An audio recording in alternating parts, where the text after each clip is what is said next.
diri dari hadas besar atau hadas kecil.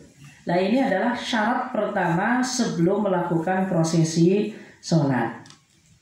Fal'ula ay taharatu anil hadathi al-wudu'u huwa bidammil wawi isti'malul ma'i fi a'dha'in makhsusatin muftatahan biniyatin.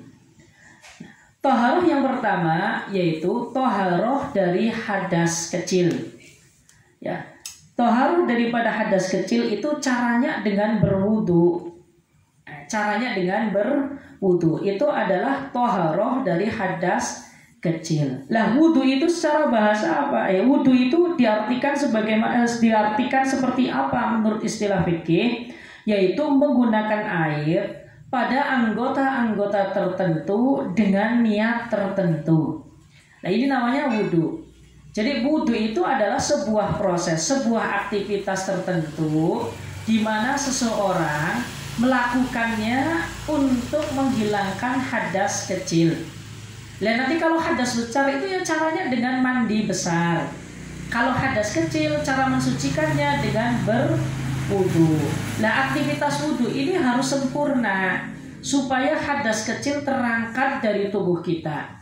Kalau hadas kecil sudah terangkat daripada tubuh kita, maka kita layak menurut standar fikih, menurut standar agama untuk melakukan ibadah tertentu. Dalam hal ini adalah sholat. Wa bi fathiha ay bi fathil wawi wadu ma yutawaddu bihi, sesuatu yang digunakan untuk berwudu. Dalam hal ini adalah air. Wa kana ibtida'u wujubihi ma'ibtida'i wujubil maktubati lailatal isra'i. Ya, dulu ya, sejarah wudu ini disyariatkan, sejarah wudu ini diwajibkan adalah ya bersamaan dengan diwajibkannya sholat ketika malam Isra Mi'raj, ya, malam Isra Mi'raj ya. Nah, ini sama ya. Kenapa di sini bersamaan? Ya karena memang ini sesuatu yang harus didahulukan daripada sholat. Maka ketika sholat itu diwajibkan, maka secara otomatis wudu pun diwajibkan. Nah, ini ya. Karena ini menjadi faktor penentu sah atau tidaknya sholat. Nah, ketika sholat diwajibkan, maka wudu juga ikut diwajibkan. Wa syurutuhu ay syurutul wudu'i ka syurutil husli khamsatun. Syarat-syaratnya wudu itu seperti syarat-syaratnya mandi, yaitu ada 5. Nah, ini syarat di dalam syarat ya. Syarat sahnya sholat itu harus suci dari hadas besar dan hadas kecil. Nah, cara mensucikan diri dari hadas kecil adalah dengan cara berwudu. Nah, wudu ini juga memiliki syarat-syarat lagi. Ini syarat di dalam syarat. Ini detail sekali. Nah, syarat-syaratnya wudu itu ada 5 sebagaimana syarat-syaratnya mandi. Ahaduha ma'un mutlakun. Yang pertama adalah menggunakan air yang mutlak. Yang mutlak itu yang tanpa ada qayyid ya. Qayyid itu tanpa ada embel-embel nama ya. Nanti apakah nama tersebut mengikat ataupun tidak nanti dijelaskan setelahnya. Fala yarfa'ul hadatsa wala yuzilun najsa wala yuhassilu sa'irat taharati walau masnunatan illa al-ma'ul mutlaqu. Ya. Maka tidak bisa mengangkat hadas, maksudnya menghilangkan hadas ya, secara hukum. Wala yuzilun najsa, dan tidak bisa digunakan untuk menghilangkan najis. Nanti ini secara hukum. Wala yuhassilu sa'irat taharati, dan tidak bisa menghasilkan segala atau semua jenis sesuci. Walau masnunatan, meskipun itu ibadah sunnah atau sesuci yang sunnah. Illal ma'ul mutlaqu, kecuali air yang mutlak ya. Apa yang dimaksud dengan air mutlak? Wa huwa ma yaqau alaihi ismul ma'i bila qayyidin, yaitu ya air yang dinamakan air tanpa ada qayyid yang mengikat lah, bahasa kita kayak gitu ya. Jadi ini ringkasnya kayak gini. Syaratnya berwudu yang pertama harus menggunakan air mutlak ya. Air mutlak ini adalah air yang tidak dikoyidi atau tidak diembel-embeli oleh sesuatu yang mengikat kepada air tersebut. Saya beri contoh misalkan, air kopi itu bukan air mutlak. Kenapa? Karena di situ ada koyid kopi, ada tambahan nama kopi yang tidak bisa terlepas dari air tersebut. Lah pembuktiannya gimana?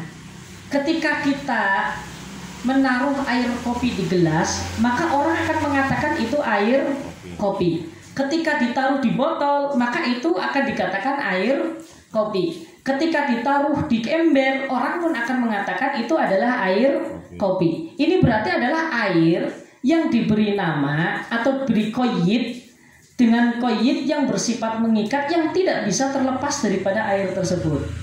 Maka ini meskipun suci tetapi tidak bisa digunakan untuk berwudu. Oleh karenanya tidak diperkenankan, bahkan dilarang oleh agama berwudu dengan air teh, air kopi atau sejenisnya. Ini bisa dipahami. Kemudian air teh itu juga bukan air yang mutlak.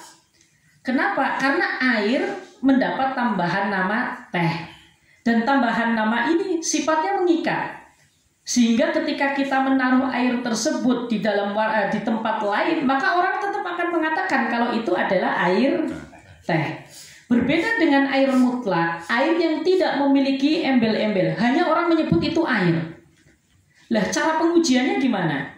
Biasanya air tersebut akan berubah namanya, akan mendapat tambahan nama ketika dipindah di tempat tertentu. Contoh misalkan, kita ngambil air dari sumur.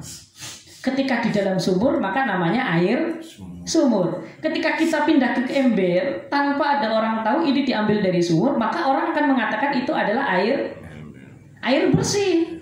Bisa jadi dikatakan air ember. Ketika ditaruh di gelas, maka orang mengatakan itu adalah air jernih atau air mineral atau air pertih.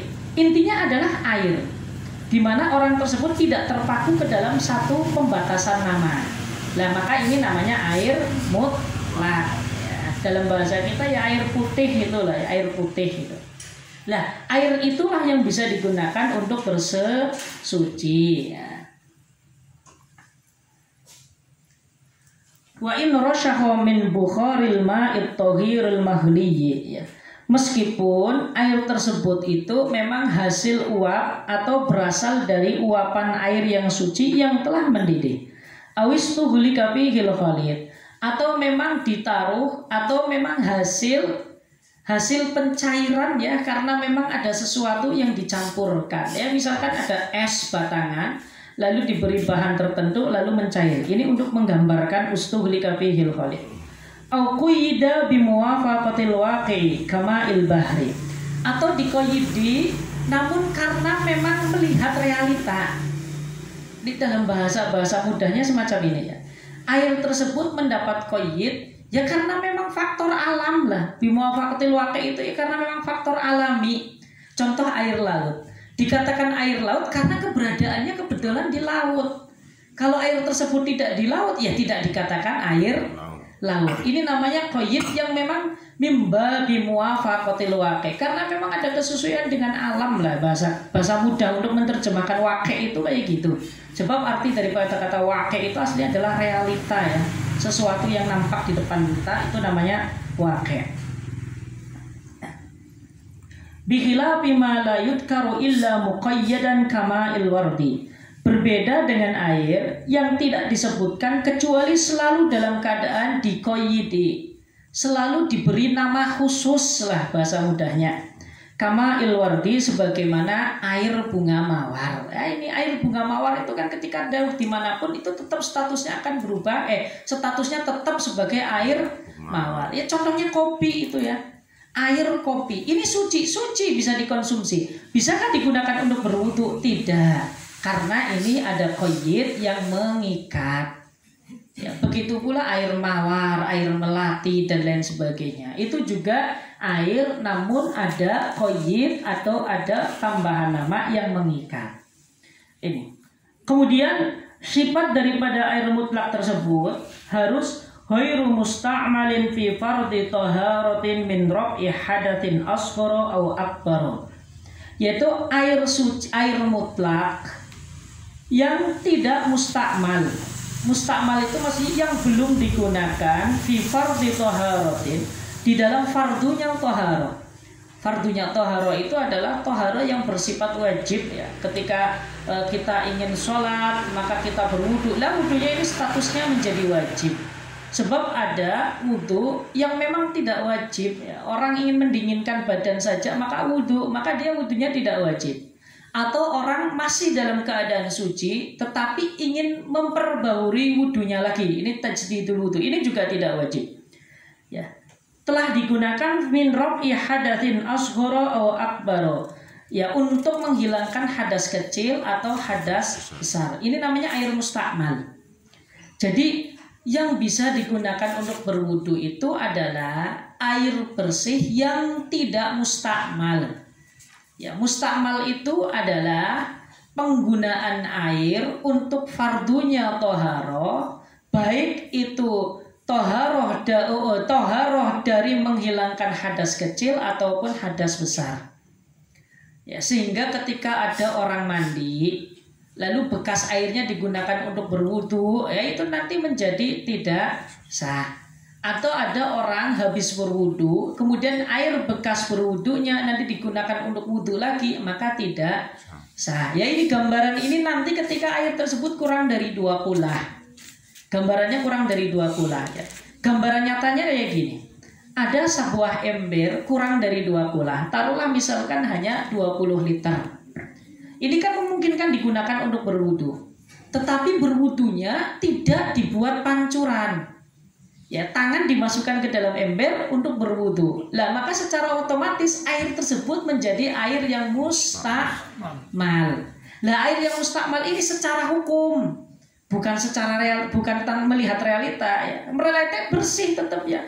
Orang mengobok air lalu mengambil air dengan tangan tetap dikatakan bersih. Cuma secara hukum ini dikatakan mustakmal, yang mana tidak boleh digunakan untuk berwudu lagi. Nanti detailnya sambil jalan. Walau min tuhri hanafiyin lam yanwi. Meskipun dari sesucinya orang bermadhab Hanafi yang tidak niat. Ini kan menurut kita ya, orang Hanafi itu kan menurut kita itu wudunya kan tanpa niat, sehingga ketika dia berwudu wudunya tidak sah.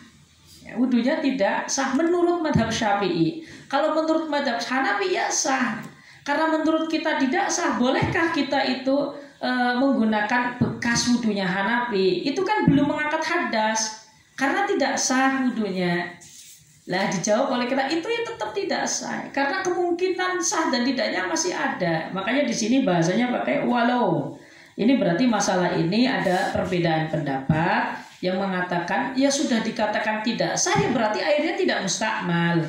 Dikatakan mustakmal kalau wudunya sah. Aw sobiyyin lam yumayyiz li tawabin, atau dari wudunya anak kecil yang belum tamyiz karena ingin melaksanakan tawab. Karena syarat tawab itu juga harus suci dari hadas besar dan hadas kecil. Wa izalati najsin, dan air yang telah digunakan untuk menghilangkan najis.